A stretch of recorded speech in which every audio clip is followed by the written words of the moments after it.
Bienvenue dans mon antre. Ceci n'est pas une fiction. Tu es bien dans le monde réel de l'irréel. Es-tu prêt à frissonner? Es-tu prêt à affronter tes peurs? Alors, installe-toi confortablement et tremble.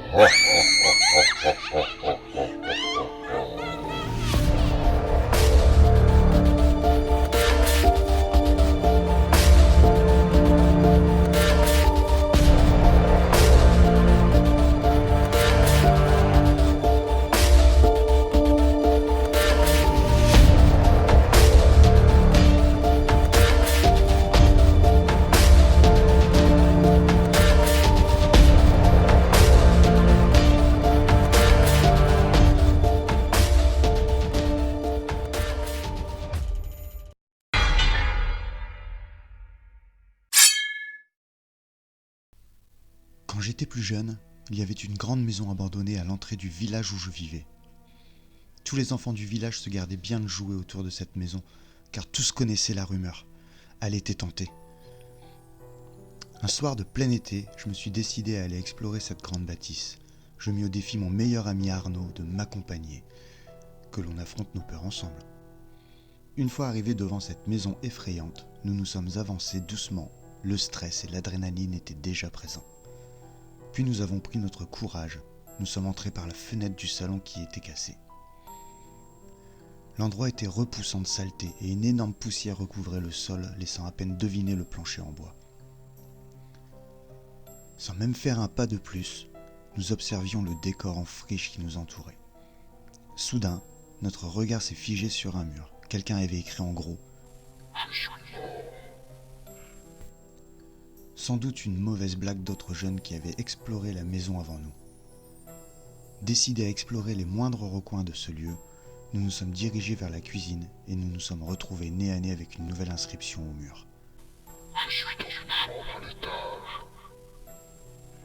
Autant effrayés qu'amusés, nous sommes partis en direction de l'escalier qui mène à l'étage. En haut de celui-ci, une inscription au mur disait « Vous me trouverez dans la dernière chambre à votre gauche ». Nous sommes donc partis vers cette chambre. Arrivés devant, sur la porte était écrit « C'est dans cette chambre que vous me trouverez ». Derrière moi, je sentais Arnaud hésitant et tremblant. J'avais autant peur que lui, mais je ne voulais pas lui montrer. Il me dit qu'il n'irait pas plus loin, mais j'insistais pour continuer, le rassurant comme je pouvais en lui disant qu'il n'y avait rien à craindre. J'ai tourné la poignée et j'ai ouvert la porte. La chambre était totalement vide et défraîchie. Il y avait 2 portes en face de nous et une nouvelle prédiction sur le mur. Ma tête est à gauche et mon corps est à droite. Cette fois, Arnaud craque. Ses nerfs venaient de lâcher. Il s'est retourné pour s'enfuir. J'essayais de le retenir par le bras, mais il s'est dégagé avec des gestes brusques et il disparut par la porte que nous venions de franchir. Je n'entendais que le bruit de ses pas qui se perdaient dans le couloir. Décidé plus que jamais à surmonter ma peur, j'ai rassemblé tout mon courage. J'ai ouvert la porte de droite et suis entré dans une nouvelle chambre. J'ai traversé la pièce. Dans le fond de celle-ci, sur le mur était écrit en tout petit « Mon corps est en dessous de toi ». J'ai alors baissé mon regard et j'ai découvert une nouvelle inscription juste à mes pieds. Ma tête arrive depuis l'autre chambre. Retourne-toi. J'ai entendu la porte opposée s'ouvrir brutalement et j'ai vu une ombre passer furtivement. Puis, quelque chose s'est mis à rouler sur le sol, jusqu'à moi. Dans un hurlement d'horreur, j'ai reconnu la tête d'Arnaud.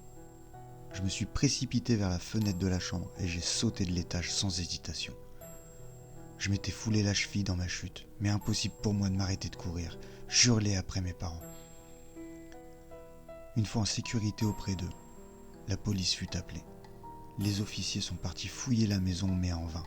Elle était vide, même les inscriptions sur les murs avaient disparu. Ils avaient passé la bâtisse au peigne fin, mais aucune trace d'Arnaud.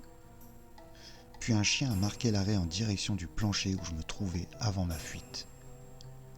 Ils arrachèrent le sol. Ils venaient de trouver le corps d'Arnaud. Sa tête n'a jamais été retrouvée.